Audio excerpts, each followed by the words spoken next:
back with another edition of Bingo Topics. Let's get into this one. Look at the snap count analysis, who should be playing, who shouldn't be, reductions, and all the like.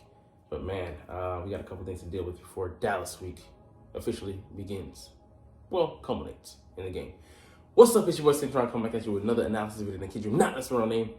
First up, Eagles snap count analysis, week 8 at the Commanders. So this one did not go as planned, or for the Commanders it did. Just didn't get the dub, but it was a repeat of last time. But yeah, this guy came crucial. Jalen Hurts have no qualms with the amount of snaps he plays. I have to say that every week, but he was compromised. We now know that it's a bone bruise in his knee.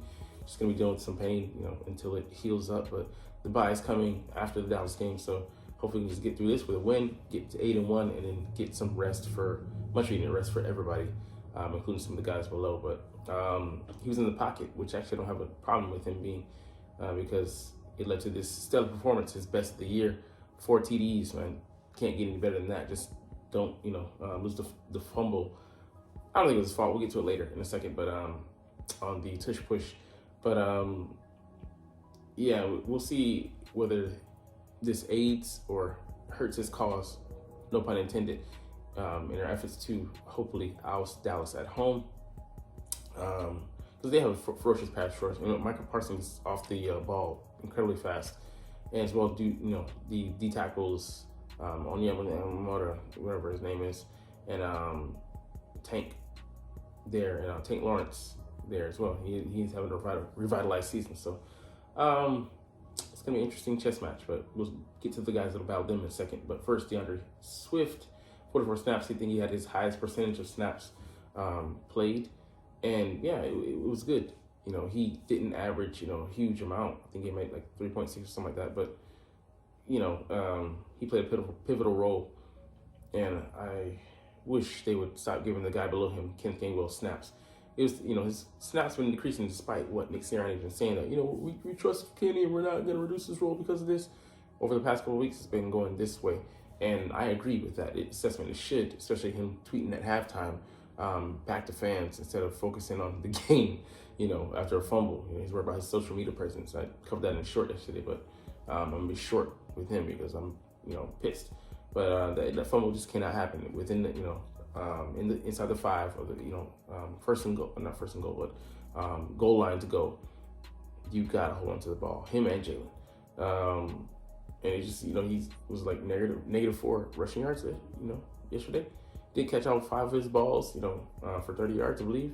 So at least it was a plus in the, passing game. But Boston Scott could easily occupy that role, which is why I don't understand we don't go to him, give him, quality snaps. He averages like,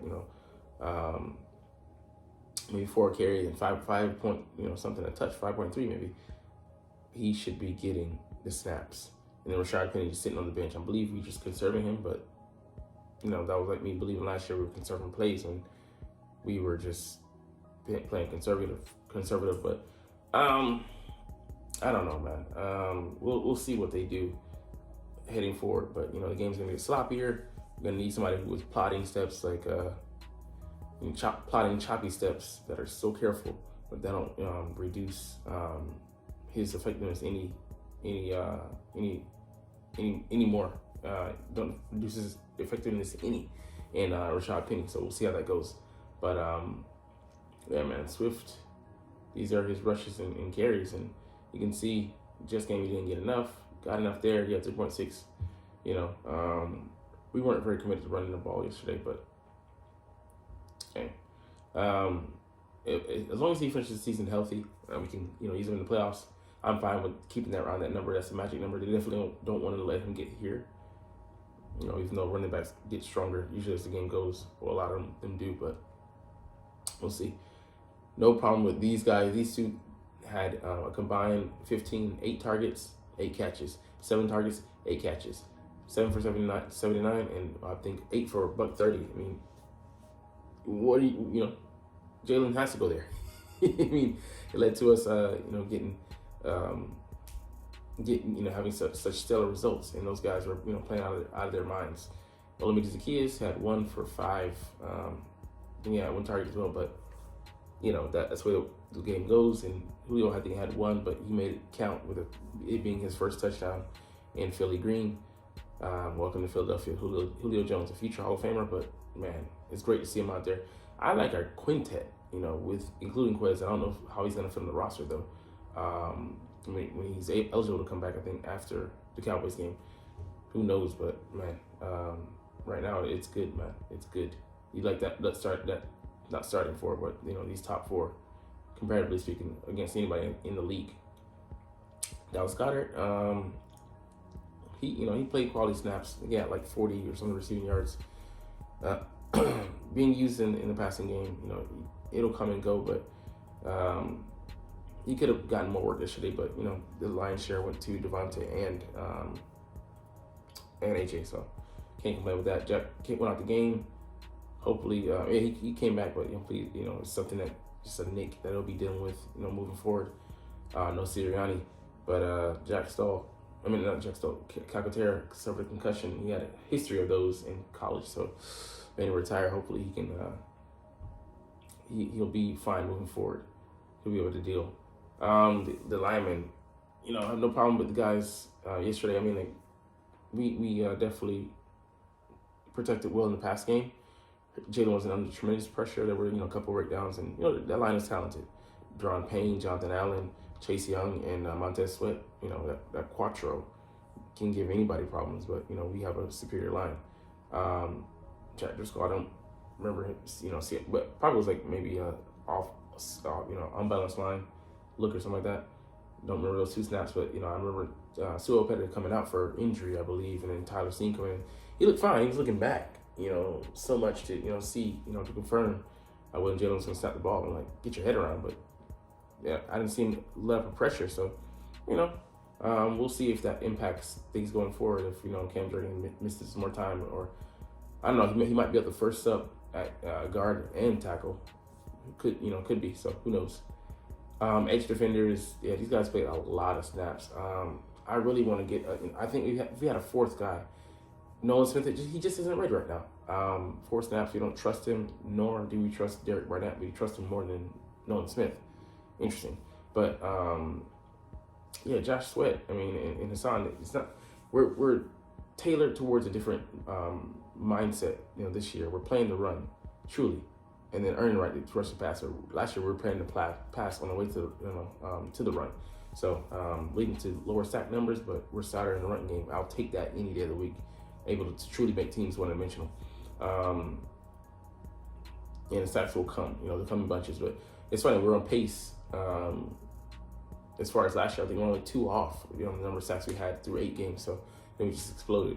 So we'll see how that goes. But I don't expect an explosion. I expect us to finish between 40 and maybe 60 sacks. So somewhere in between there. It could be 55 or a good number. But yeah, Derek could be shipped out. I would love for us to get another impact pass rusher, a veteran guy. It could be, younger, but, someone that can give us quality snaps. Because Derek, outside of being a run presence, he hasn't given us anything.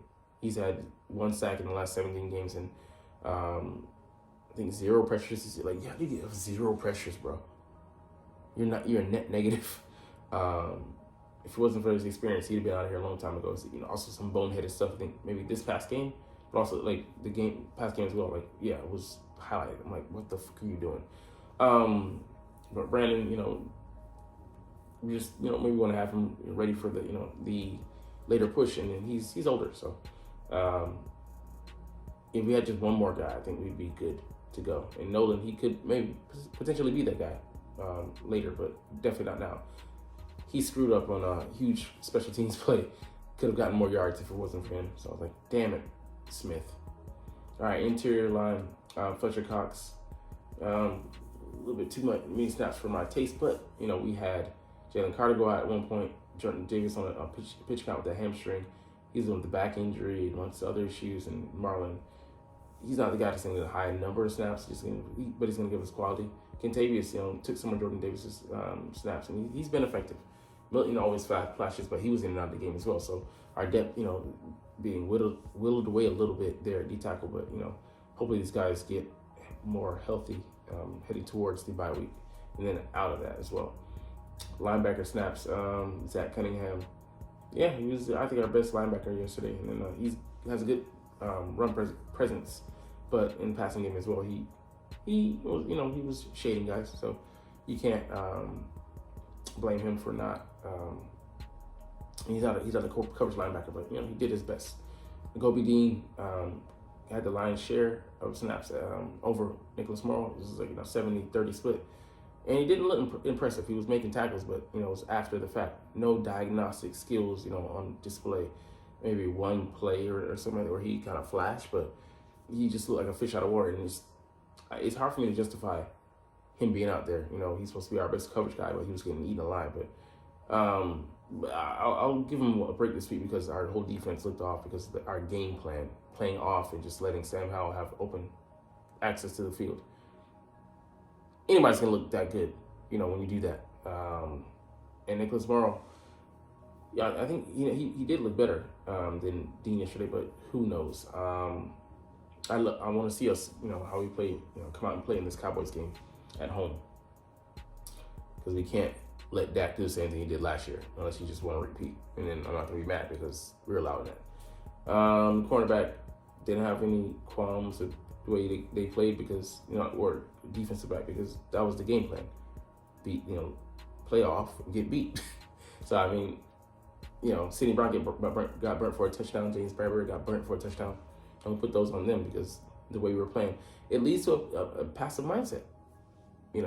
If you're passive in coverage, you're gonna play passive.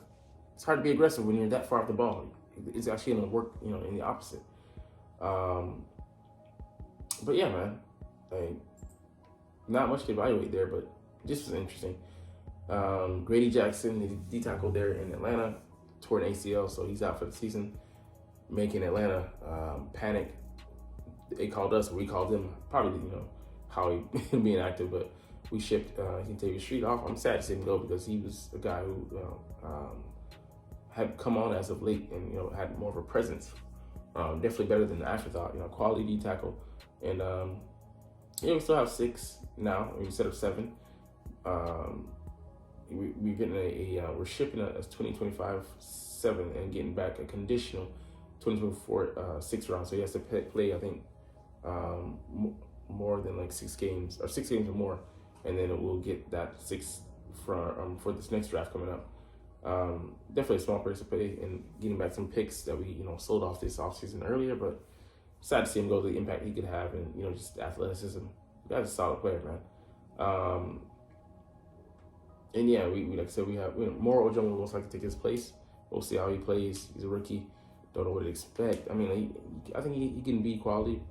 Don't expect too much this year, but yeah, it sucks for him to wake up being a loser. Like 4-4 or okay, they're not 5-3. They're 4-4. I want to say at this point, but that's where the cookie crumbles.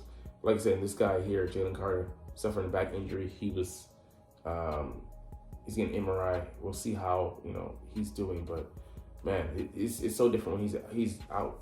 He's out and he's not out there. Like, I know he's just a rookie, but man, the guy has made such an impact coming in. 3.5 sacks, 12 pressures. He's been a beast, man. And he's just in his first year. Think about Cowboys pick Mozzie Smith over the languishing in Dallas. We haven't heard a whiff about him, but this guy coming in having an impact, already being looked at as like a young Warren Sapp, a guy who's just got a handle on his talent already this early in his career. Being talked about not just as a rookie, but one of the guys. The guys that you're looking at. Just not regardless of year. Status. So it's crazy, man. So hopefully, them shipping out Kentavious Street makes you feel that him, and they feel good about long-term prognosis for him and Jordan Davis. So maybe we'll have nothing to worry about. Maybe we'll call up Linval Joseph. Who knows? All right, last thing we'll get to today. We love to see this. Kevin Byard. I won't say Byard, but Kevin already taking a leadership role with the Eagles in the secondary. Didn't have the best game. He's like, I got to clean that shit up. No excuses. He's not. He said, I know I've been here for a few days, but that's an excuse. I play out there. And Darius said, no, we got to play better. But, I don't put it on you guys. It's a defensive game plan. You let Howell be a superstar. respected him so much, scared of him. That's the way we playing off. So, yeah, we'll get into that maybe tomorrow. But yeah, we've had 15 different backs, defensive backs in there in the defensive backfield. Got to stop the bleeding at some point, man. But it was our 4 best members, but we got one of the worst performances of the season. I chalked that up to chemistry, guys coming back from injury. Those things will come in time, but it's going to be a big test this weekend coming up. We'll see if Yard can pick out the Cowboys and continue to be a Cowboy killer. But anyways, we'll get up out of here. But as always, I love talking about the Eagles and love making these videos because you're not even watching, but it's all good. Like I said, I love doing it. So we'll chalk deuces. But as always, it's fly, Eagles, fly, and let's motherfucking go. Like, comment, share, subscribe if you want. Thanks for watching. Check me out at Cintron, Cintron Anime, Cintron Life, or Cintron Laughs, or other social media.